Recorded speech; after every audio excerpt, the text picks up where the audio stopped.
The morning sky over New York looked different that day. It wasn't the usual summer blue, but rather a strange purple color that made everyone stop and stare. People pointed their phones upward, sharing videos and pictures on social media, wondering if this was some weird weather event. They were wrong. It was much worse. The massive ship appeared suddenly, breaking through the clouds like a metal mountain. Its dark surface reflected the sunlight, creating patterns that hurt the eyes. More ships followed, each bigger than any aircraft carrier ever built on Earth. They spread across the sky, not just over New York, but over every major city on the planet. In the United Nations building, world leaders gathered in emergency video calls. The ancient walls of the UN chamber had seen many crises, but nothing like this. The Secretary General's face was pale as he addressed the assembled screens. "They're broadcasting on all frequencies," he said, his voice shaking. "They call themselves the Galactic Council." The alien message played across every screen, radio, and device on Earth. Their words were clear and cold. "Humanity has been judged and found wanting. Your species is too violent, too unpredictable. You represent a future threat to galactic peace. For the greater good, you must be pacified." No one expected what happened next. The first beam struck Tokyo. It wasn't like the laser beams from science fiction movies. It was silent, invisible, and absolutely devastating. Buildings simply collapsed, their molecular bonds falling apart. Millions of people watched in horror as the city crumbled like sand castles in the wind. London fell next, then Moscow, Delhi, Los Angeles. The military fought back. Fighters scrambled from bases worldwide, missiles launched from submarines hidden in the depths. But nothing worked. The missiles exploded harmlessly against invisible shields. Fighter jets crashed into barriers they couldn't see. In an underground bunker somewhere in Colorado, General Robert Thompson watched the casualty numbers rise on his screen. 30 years in the military hadn't prepared him for this. His hands gripped the edge of his desk until his knuckles turned white. "Sir," a young officer reported, "we're getting readings from the orbital strikes. There's something strange about their energy signature." Thompson looked up. "Strange how?" "It's organized. Too organized. Like they've never had to deal with someone fighting back irregularly." Thompson's eyes narrowed. In all his years of warfare, he'd learned one thing. No defense was perfect. These aliens, with their advanced technology and superior attitudes, they'd never faced humans before. They didn't know what humans could do when pushed into a corner. He pressed a button on his comm system. "Get me the president. And find every scientist we have studying those energy readings. I don't care if they're military or civilian. We need them all." The bombardment continued for 3 days. Cities fell. Governments collapsed. But something unexpected happened. Humanity didn't break. Instead, they adapted. People moved underground. Old subway tunnels became shelters. Abandoned mines turned into command centers. In the ruins of what used to be Paris, a group of survivors found something valuable. A piece of alien technology from a damaged ship. In the destroyed labs of Mumbai, scientists began analyzing strange radiation patterns. In the depths of the Amazon, indigenous tribes shared their knowledge of surviving unseen. The aliens had made a critical mistake. They thought they were being merciful by not destroying everything at once. They thought they were being efficient by targeting only major population centers. They didn't understand that humans were like water. Try to crush them, and they just flow around the obstacle. 1 week after the first attack, in bunkers and basements across the world, humans began to plan. They didn't need complex communications. They used old radio sets, paper notes, even drum signals. The aliens, with their advanced technology, didn't bother monitoring such primitive methods. That was their second mistake. As General Thompson looked at the first analysis reports of alien technology, a grim smile crossed his face. "They think they're gods," he said to his staff. "But they've never fought humans before. And we've spent our entire history learning how to kill gods. The war wasn't over. It was just beginning. And humanity was about to teach the Galactic Council a lesson they would never forget. 3 months after the first attacks, Earth looked very different. The surface was scarred with destroyed cities, but beneath the ruins, humanity was far from defeated. They had gone underground, like ants rebuilding after their hill was kicked over. Deep under the Rocky Mountains, General Thompson walked through what used to be a Cold War bunker. The old missile storage areas now housed laboratories. Scientists worked day and night, studying pieces of alien technology collected from crashed ships and failed attacks. "Show me what you found," Thompson said to Dr. Anna Wells, the lead scientist. She was young, barely 30, but her eyes looked much older now.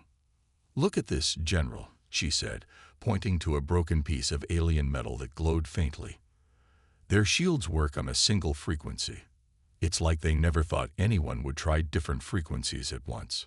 Thompson leaned closer. "Can we use that?" "Better." Dr. Wells smiled. "We already are."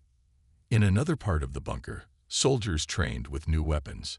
They looked like normal guns, but they fired bullets coated with a special material that vibrated at multiple frequencies.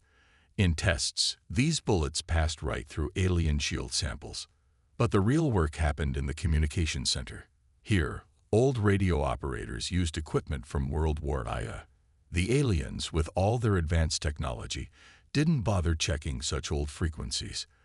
They thought humans would only use modern digital communications. "Message from London Underground." An operator called out. "They've successfully taken down a small alien scout ship. The tech is intact." Thompson nodded. Similar reports came in from other resistance cells around the world. Moscow's underground had captured an alien drone. The remains of the Chinese army had secured an alien computer. Piece by piece, humans were learning their enemies' weaknesses.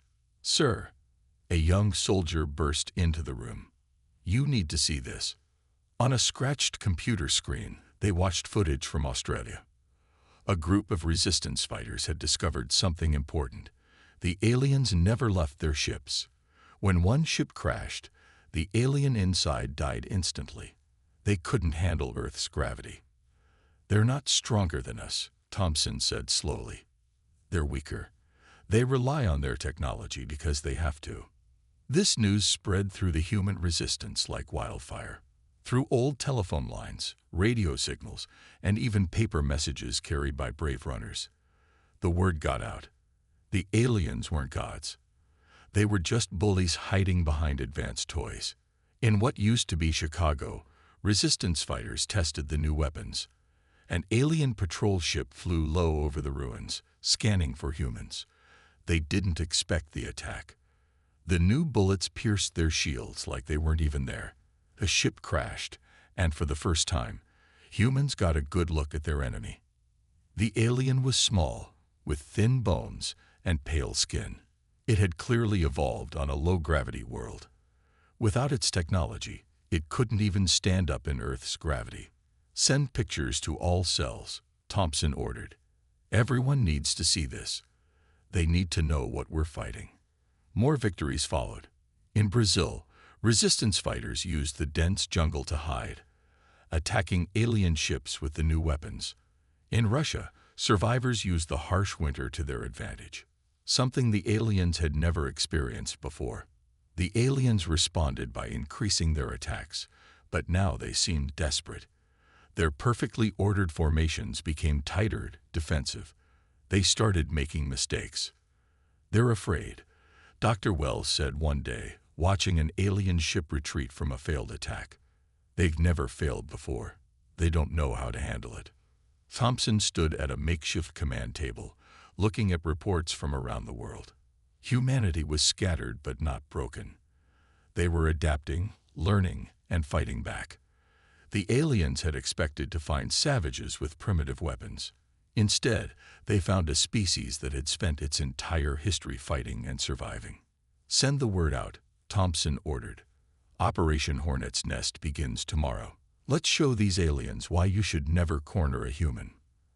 As the message went out through the underground network, Resistance fighters worldwide prepared their weapons. The aliens thought they had won when they destroyed Earth's cities. They were about to learn that humans didn't need cities to fight back. The real war was just beginning. Operation Hornet's Nest began at dawn. Across the world, resistance fighters emerged from their hiding places, like angry wasps from a disturbed nest. The aliens never saw it coming. In New York's underground tunnels, Major Lisa Stone checked her weapon one last time. The new frequency-shifting bullets gleamed dully in the dim light. Her team of 50 fighters waited silently, watching the alien patrol ship through holes in the ruined buildings above. "Remember," she whispered into her old-style radio, "aim for their engines. Make them crash where we want them to." The alien ship followed its usual path, scanning for human activity. They were so predictable now, like machines following a program. They never changed their patterns, never expected humans to notice these things. Stone raised her hand. 3, 2, 1, fire. 50 guns fired at once. The special bullets phased through the alien shields like they weren't even there. The ship's engines exploded in a shower of purple sparks. Instead of falling randomly, the damaged ship crashed exactly where the resistance wanted it, right into their trap. "Move in," Stone ordered. Her team rushed forward, wearing suits made from stolen alien material. They reached the ship before its backup systems could send a distress signal. Inside the command center, General Thompson watched similar reports coming in from around the world. London resistance had taken down 3 ships. Moscow had captured 2. Even small groups in Africa and South America were reporting successful attacks. "Sir," Dr. Wells called from her station, "you need to see this. We've decoded their emergency transmissions. The aliens are panicking." Thompson moved to her screen. The alien messages were frantic, nothing like their usual calm orders. "They're calling for reinforcements," he said, a grim smile on his face. "They don't understand what's happening." In orbit, the massive alien command ships started moving into defensive formations, but they were too late. Human submarines, hidden in the depths of Earth's oceans, launched their modified nuclear missiles. These weren't normal nukes. The resistance had changed them, added the frequency-shifting technology. When they exploded, the blast waves ignored the alien shields completely. 3 massive ships disappeared in balls of light. "Direct hits," someone shouted in the command center. Cheers erupted from the staff, but Thompson raised his hand for silence. "Wait," he said. "Watch what they do next." The alien response was chaos. Their perfect formation broke apart. Ships started firing randomly, hitting nothing but air. Some even crashed into each other trying to avoid attacks that weren't there. In her crashed ship, Major Stone found what they were looking for. "An alien command computer, package secured," she reported. "Beginning data transfer." Dr. Wells worked quickly, downloading everything she could from the alien system. Her eyes widened as she read. "General, these ships, they're not their best. The Galactic Council sent their second-rate forces to deal with us. They thought we'd be an easy target." Thompson laughed, a sound that surprised even him. "They sent their B team to invade Earth. Well, let's show them why that was a mistake." The battles continued throughout the day. Humanity's attacks weren't random. Each one was carefully planned, designed to cause maximum confusion. The aliens had no experience with this kind of warfare. They expected direct attacks, not this endless stinging from hidden enemies. By sunset, 17 alien ships had been destroyed or captured. The resistance had lost some good people, but far fewer than expected. The aliens simply didn't know how to fight an enemy they couldn't see or predict. In what used to be Paris, resistance fighters found something unexpected in a captured ship: videos of the Galactic Council. The alien leaders looked worried, arguing among themselves. Some wanted to send more ships. Others wanted to retreat. "Send this to all cells," Thompson ordered. "Everyone needs to see this. The Council isn't united. They're starting to fear us." As night fell, the remaining alien ships pulled back to higher orbits. For the first time since the invasion began, they looked like they were the ones hiding. In bunkers and hideouts across Earth, humans celebrated their first major victory. But Thompson and the other leaders knew this was just the beginning. They had surprised the aliens once. Next time would be harder. "Get some rest," he told his staff. "Tomorrow, we start planning Phase 2. The aliens wanted to teach us a lesson about peace. Instead, we're going to teach them one about humanity." 2 weeks after Operation Hornet's Nest, Major Stone stood in a captured alien ship, practicing their language. The ship's computer had taught her and her team how to mimic the high-pitched squeaks and clicks perfectly. It had taken days of practice, but now they were ready. "Remember," she told her team of 5, "we only have one shot at this. If we're caught, there won't be a second chance." The plan was bold, maybe even crazy, but those were the kinds of plans that worked best against the aliens. They never expected humans to try something so dangerous. The captured ship rose smoothly from its hidden base in the Andes Mountains. They had painted over the battle damage and fixed the engines. From the outside, it looked perfectly normal. Inside, 6 humans wore stolen alien environment suits, modified to help them stand up under the lower gravity the aliens preferred. "Control, this is Infiltrator 1. Stone spoke into the radio. "Beginning Operation Ghost." In the command center, General Thompson watched their signal rise toward the alien fleet. Dr. Wells stood beside him, nervously checking the fake ID codes they had programmed into the ship. "Will it work?" Thompson asked. "It has to," Wells replied. "The aliens think their codes are unbreakable. They won't even look twice at a ship sending the right signals." She was right. The alien fleet let them pass without question. Stone's ship joined a group heading toward a massive space station floating above Earth. The station served as a supply base for the invasion fleet. "Stay calm," Stone told her team as they docked. "Remember your training. Move like you're used to low gravity. Don't let them see you sweat." The team split up inside the station, each heading to their assigned targets. They looked exactly like the other suited aliens walking through the corridors. No one questioned them. No one even looked twice. Back on Earth, more ships were launching. The Resistance had captured enough alien vessels to send 20 infiltration teams to different parts of the alien fleet. Each team carried special devices designed by Dr. Wells, tiny computers that could hack into alien systems. Stone reached her target, the station's main computer room. The alien guard let her in without question.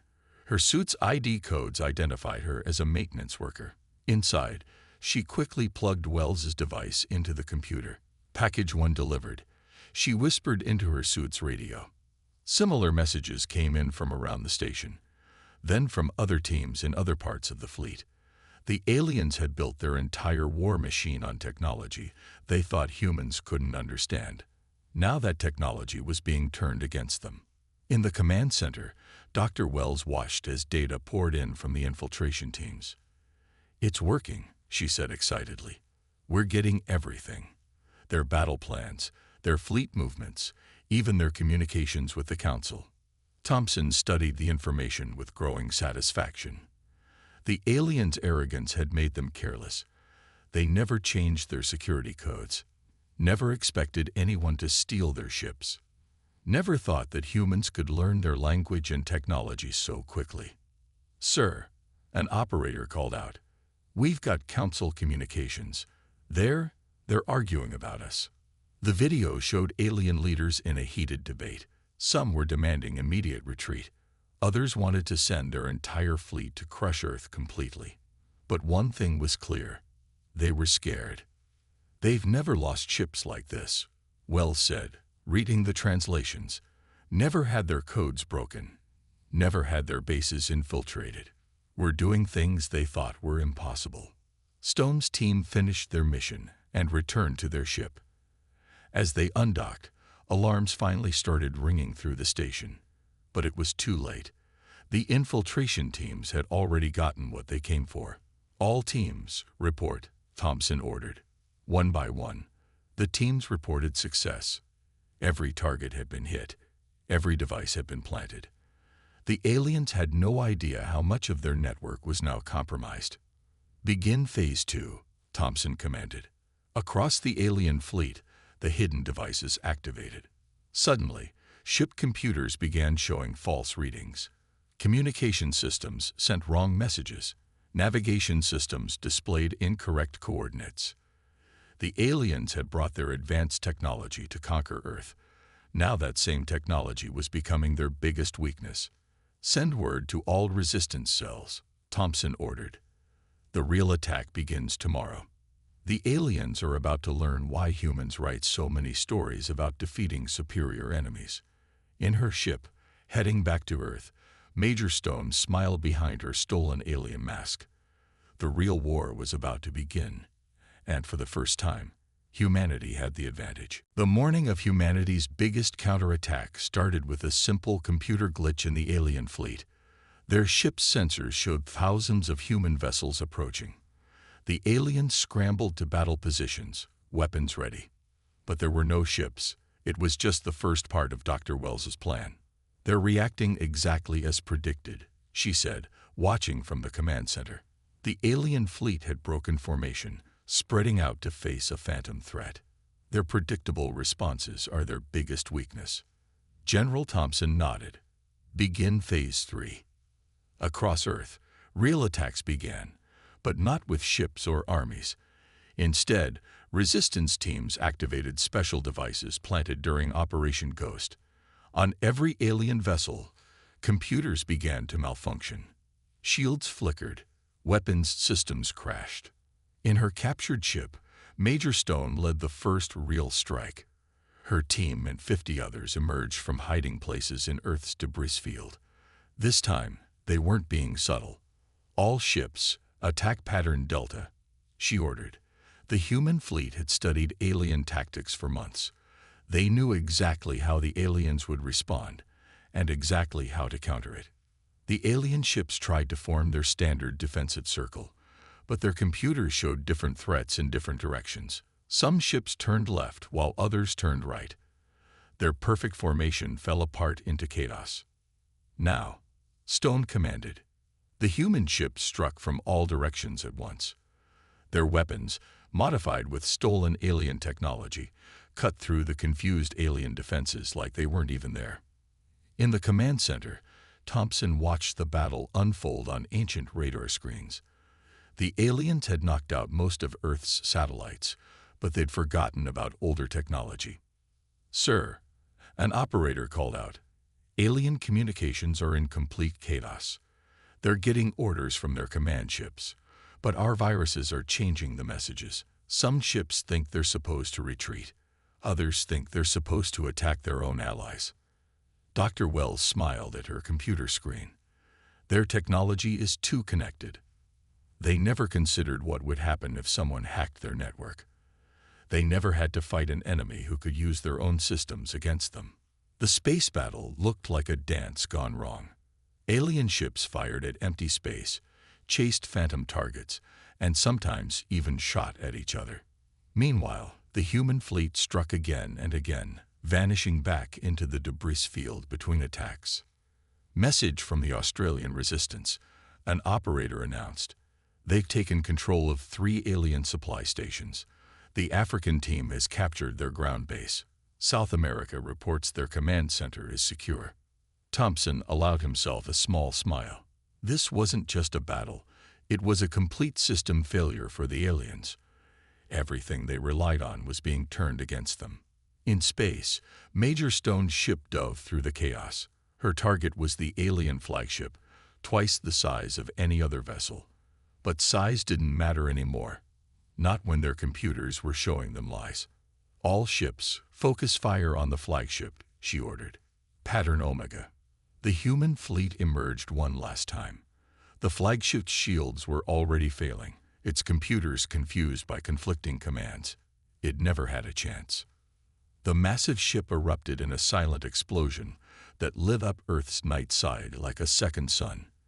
The alien fleet, seeing their leaders destroyed, fell into complete disorder. "Sir," Dr. Wells called out excitedly, We're picking up transmissions from the Galactic Council. They're ordering a full retreat." The command center erupted in cheers, but Thompson raised his hand for silence. "Wait," he said. "Something's happening." On their screens, they watched as alien ships started disappearing. Not just from Earth, from the entire solar system. The Council wasn't taking any chances. They were pulling out completely. "We did it," someone whispered. Then louder, "We actually did it." Major Stone's voice crackled over the radio. "Control, are you seeing this? They're running away." Thompson picked up his radio. "All units, maintain battle positions. Just because they're running doesn't mean we're done. Secure all captured bases and technology. We're not just winning this war, we're making sure they never come back." As the alien fleet vanished into deep space, humanity had achieved something unprecedented. They hadn't just defeated a technologically superior force. They had humiliated them. "Send word to all resistance cells," Thompson ordered. "Phase 4 begins now. It's time to show the Council that humanity isn't just going to defend Earth. We're taking the fight to them." 1 month after the alien retreat, the Galactic Council faced its biggest crisis in 10,000 years. News of their defeat spread across the galaxy like a wildfire. The impossible had happened. A primitive species had not only fought back, but had completely humiliated their fleet. In the Council's grand chamber, built from crystal and starlight, the alien leaders argued.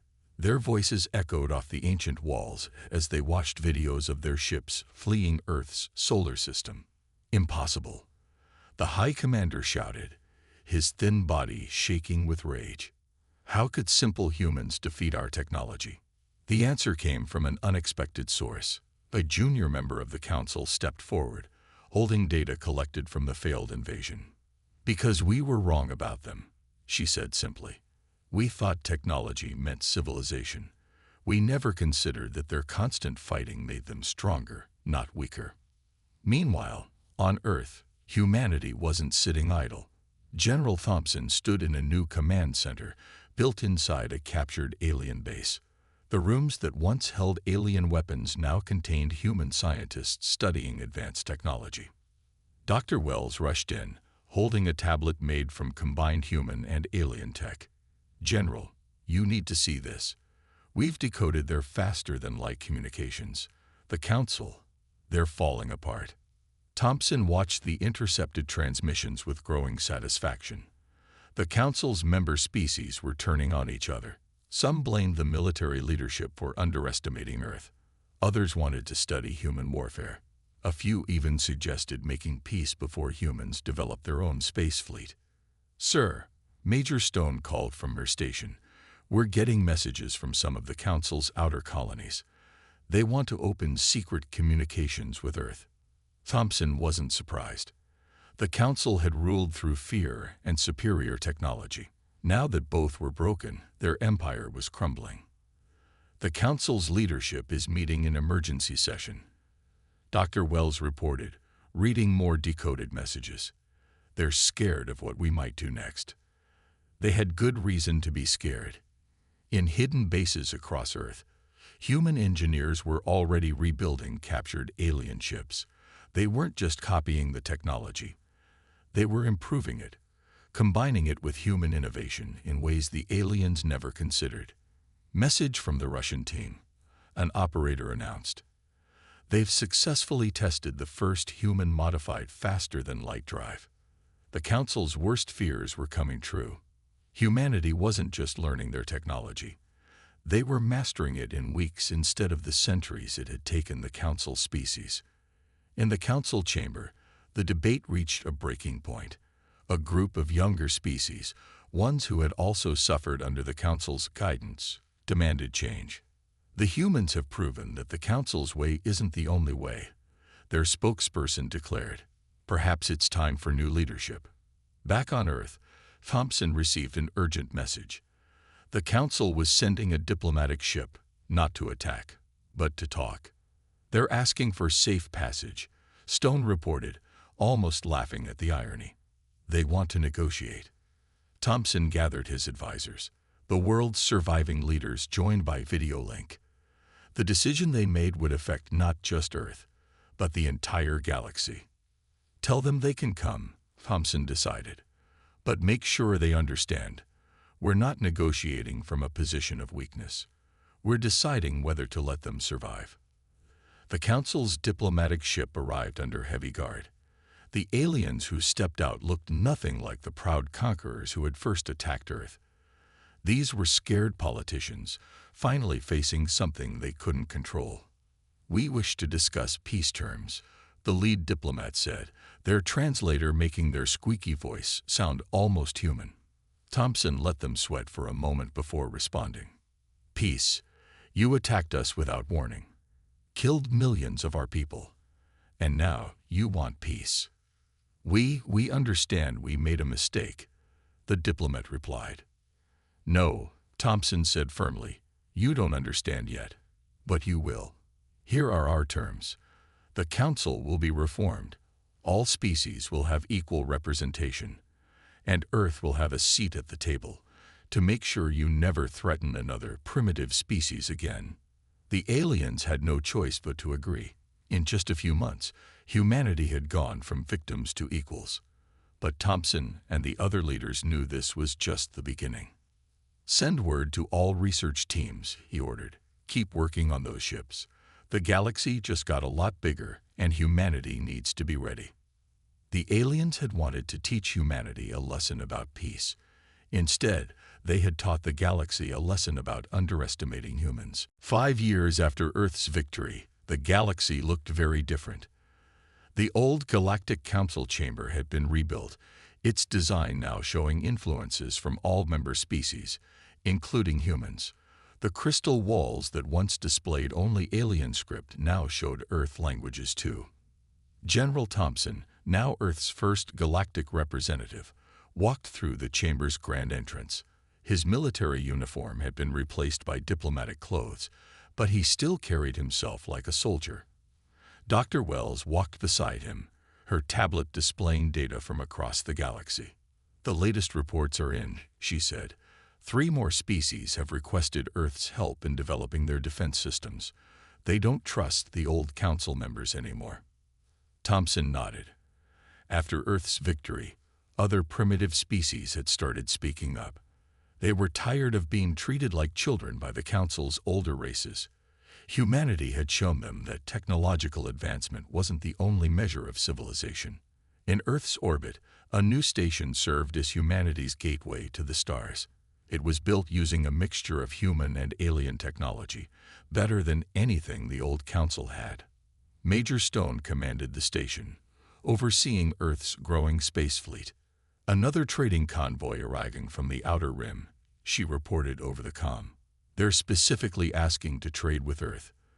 The old Council trade routes are almost empty now." This was perhaps the biggest change. The Council species had always controlled galactic trade, but their rigid, predictable methods couldn't compete with human innovation and adaptability. Earth's trading ships, crewed by humans who understood both advanced technology and practical problem-solving, were becoming the preferred choice across the galaxy. In the Council chamber, Thompson took his seat at the new circular table.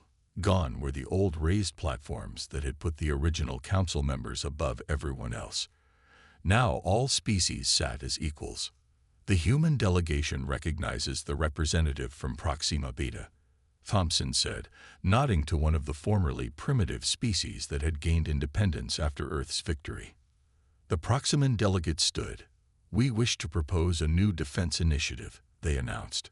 "Our scientists have been working with Earth's engineers. We believe we found a way to improve the old Council's shield technology."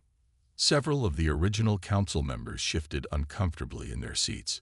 They were still coming to terms with how quickly things had changed. In just 5 years, humans had not only mastered their technology, but had started improving it in ways they never imagined. "The old ways are dead," one of the elder Council members muttered. "The humans have changed everything." Dr. Wells smiled at this. In her lab back on Earth, she had recently finished analyzing the last pieces of alien technology. "They never understood," she whispered to Thompson. Their problem wasn't that their technology was bad. It was that they stopped trying to make it better. The meeting continued with reports from across the galaxy. Trade was flourishing. Scientific advancement was accelerating. Even the oldest council species were starting to learn from humans, though they'd never admit it openly. Message from Earth Defense Command. Stone's voice came through Thompson's private comm. The first fully human-designed faster-than-light ship is ready for launch. This was what the old council had feared most, humanity taking their technology and making it their own. The new ship wasn't just a copy of alien designs. It was something completely new, combining human creativity with advanced science in ways that made the old council ships look obsolete. As the meeting ended, Thompson stood to make an announcement. Earth is opening its military academy to all species, he declared. Any civilization that wants to learn how to defend itself is welcome to send students. The chamber erupted in excited discussion. Many species had already seen how effective human military tactics could be. The chance to learn directly from Earth's commanders was an opportunity they couldn't ignore. 5 years ago, Thompson continued, the old council thought they were teaching us a lesson about our place in the galaxy. Instead, we taught them something about humanity. We don't just survive. We adapt, we improve, and we help others do the same. He looked around the chamber, meeting the eyes of both old and new species. The galaxy isn't just for the advanced or the powerful. It's for everyone willing to work together and learn from each other. That's the real lesson of Earth's victory. As Thompson left the chamber, he smiled at the sight of human and alien children playing in the council gardens. They would grow up in a very different galaxy, one where being primitive wasn't a weakness, but a sign of potential waiting to be unleashed. The old council had wanted to make an example of Earth. They had succeeded, but not in the way they intended. Earth had become an example of how determination, adaptability, and cooperation could overcome any obstacle, even the judgment of those who thought themselves gods.